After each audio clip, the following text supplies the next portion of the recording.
guys, Sarah France here, and today I'm going on my first ever helicopter ride. I'm so excited. Weston Gleave from Unbegleavable is taking me. It's actually his first ever passenger flight. A little nervous, but it's gonna be awesome, and I know he's gonna do a great job. He just got his private pilot's license, so we're ready to go test it out. It's beautiful today. We're up in Nuys, and we're gonna go over the Malibu hills and along the coast, and then come back. I'm so excited. You guys come along with me, and we'll have a blast.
Okay, so we just got back from Sarah's first helicopter ride.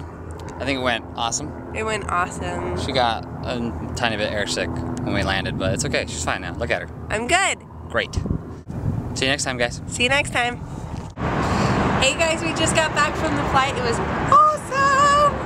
so excited. It was amazing, and wow, if you have not taken a helicopter ride, well, you should contact Unbegleavable and he'll take you for a ride. It's amazing. It's so much fun, and the Malibu was just gorgeous today, and I really hope you enjoyed the video, and I'll let you know next time I go on another one, and you can come along with me again.